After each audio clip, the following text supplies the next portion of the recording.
So guys, this is the first video on share based compensation. एक जो important चीज़ है वो है कि सैलरी जो है, सैलरी क्या है, एक शॉर्ट टर्म बेनिफिट है। वो कैसे रिपोर्ट होती है, दो ही केसेस देखेंगे हम इसमें, जो बुक में भी मेंशन्ड है। एक R&D एम्प्लॉय का देख लो, ठीक है, और एक कोई भी मैन्युफैक्चरिंग एम्प्लॉय का देख लो। एक जो पेट क्वेश्चन है वो यही है। पहले हम R&D एम्प्लॉय का देख रहे हैं और ये रिपोर्टिंग कैसे हो रही है, बस यही देखना है हमें, ठीक है। मान लो $30,000 पूरे साल पे हो रहे हैं। पूरे साल तो क्या ही, अगर मैं if I take similar example,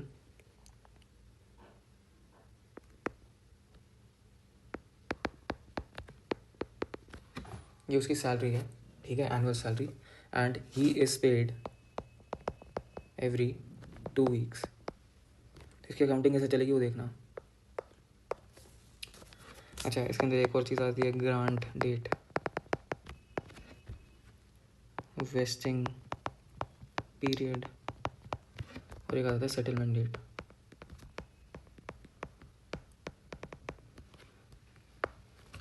अगर मैं वैसे समझाऊँ, ग्रांट डेट क्या है कि भाई इस दिन मेरे को ऑफिस का लेटर मिल गया कि आप जॉब कर सकते हो, ठीक है, एम्प्लॉय बन गया मैं उस दिन। मान लो 1 जनवरी को मैं एम्प्लॉय बना, फिर उन्होंने बोला कि अच्छा पेड एवरी 2 वीक्स है, तो 1 जनवरी to 14 जनवरी मेरा वेस्टिंग पीरियड हो जाएगा। सेटलमेंट डेट हो गया जिस दिन सैलरी मिली, दैट विल बी 14 जनवरी, ठीक है।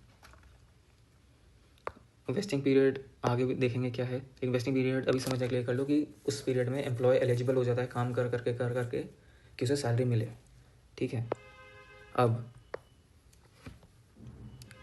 अगर कोई R&D का एम्प्लॉय है, उसकी जो भी कॉम्पनसेशन होगी वो SG&A में रिपोर्ट होगी, ठीक है। ग्रांट डेट पे, इनकम स्टेटमेंट पे, बैलेंस शीट पे और कैश फ्लो स्टेटमेंट पे कोई इम्पैक्ट नहीं आएगा। एम्प्लॉय को बस एक लेटर मिला है कि हाँ आप हमारे एम्प्लॉय बन गए हो, ठीक है। जब वो काम करेगा 1 जनवरी to 14 जनवरी, तब जाके वो एलिजिबल होएगा कॉम्पनसेशन के लिए, जो कि उसकी सैलरी है। अच्छा, सैलरी पहले निकाल लेते हैं, that is divided by paid every 2 weeks, और ये एक साल ये एनुअल सैलरी है उसकी, ठीक है। I forgot to mention this, so this will be 105। 52 weeks होते हैं साल में, और हर 2 वीक्स में वो पे करा जा रहा है।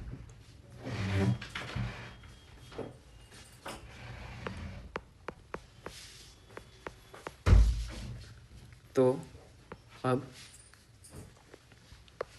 ये तो उसकी एवरी 2 वीक्स की सैलरी मिल गई। से इसकी सैलरी निकाल रही थी, दैट इज़ 4038.46। ग्रांट डेट पे, ग्रांट डेट बल्कि इसकी पहले भी हो सकती है, 31 दिसंबर ही मान लो, ठीक है, उससे ही पहले मान लो 1 दिसंबर को उसे लेटर मिल गया कि हाँ आप एम्प्लॉय बनोगे और आप ज्वाइन करोगे 1 जनवरी से। तो 1 जनवरी to 14 जनवरी उसका वेस्टिंग पीरियड हो जाएगा, 14 जनवरी को उसको पेमेंट मिल जाएगी। On the grant date income statement, balance sheet, cash flow, operating cash flow पे कोई भी इफेक्ट नहीं आएगा। वेस्टिंग पीरियड में क्या होएगा, वेस्टिंग पीरियड पे हम उसकी कॉम्पनसेशन रियलाइज़ करेंगे, दैट इज़ 4038.46। ये SG&A में जाएगा, SG&A इस अमाउंट से इंक्रीज़ हो गया तो नेट इनकम इस अमाउंट से डिक्रीज़ हो गई। बैलेंस शीट पे क्या इफेक्ट आया, मेरी अक्रूड कॉम्पनसेशन इंक्रीज़ हो गई इसी अमाउंट से। अक्रूड कॉम्पनसेशन धीरे धीरे धीरे धीरे इंक्रीज़ होकर इतनी बन जाएगी। स्टेटमेंट्स ऑफ कैश फ्लोज का भी कोई इम्पैक्ट नहीं आएगा, ठीक है। अब बात करते हैं on the settlement date. Settlement date पर इनकम स्टेटमेंट पे तो कोई भी इम्पैक्ट नहीं आएगा, क्योंकि इनकम स्टेटमेंट पे तो मैंने ऑलरेडी रियलाइज़ कर ली है ये चीज़, ठीक है। लेकिन बैलेंस शीट पे मेरी अक्रूड कॉम्पनसेशन जो है वो डिक्रीज़ हो जाएगी 4038.46 से, और मेरा कैश भी डिक्रीज़ हो जाएगा 4038.46 से। कैश एम्प्लॉय को दे दिया है, CFO आउटफ्लो हो जाएगा ऑफ द सेम अमाउंट इतना।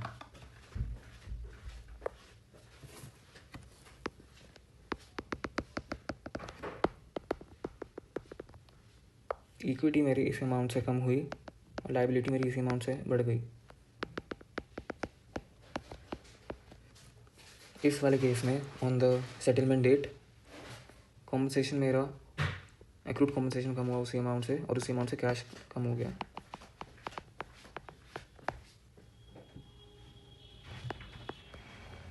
नाउ ये तो हो गया मेरा एक R&D में करता हुआ, एक जनरल एम्प्लॉय काम करता हुआ, जो भी रिकॉर्ड होएगा SG&A में रिकॉर्ड होएगा इनकम स्टेटमेंट पे। Now if you talk about manufacturing division का एम्प्लॉय, उसके केस में क्या होएगा, जो भी मेरी कॉम्पनसेशन है ना, compensation is capitalised as an asset in the inventory.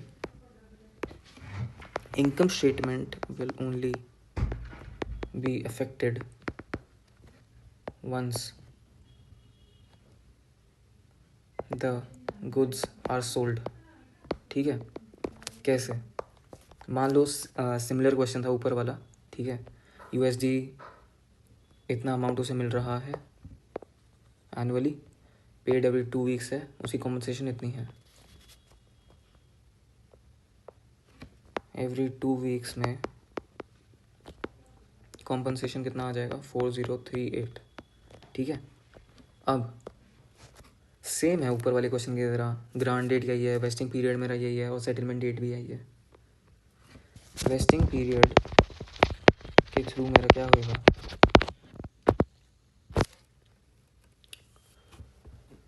मेरी इन्वेंट्री बढ़ जाएगी बाय 4038, और मेरा अक्रूड कॉम्पनसेशन जो है वो भी इंक्रीज़ हो जाएगा 4038 से। ठीक है, अब सेटलमेंट डेट पे क्या होएगा,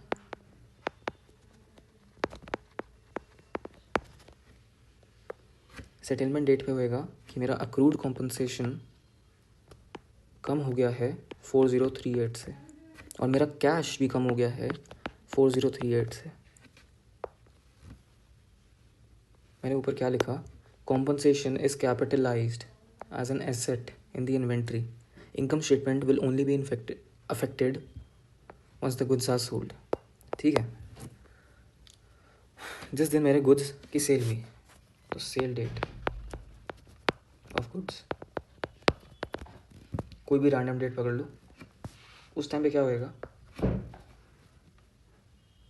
इन्वेंट्री मेरी कम हो जाएगी बाय दिस अमाउंट।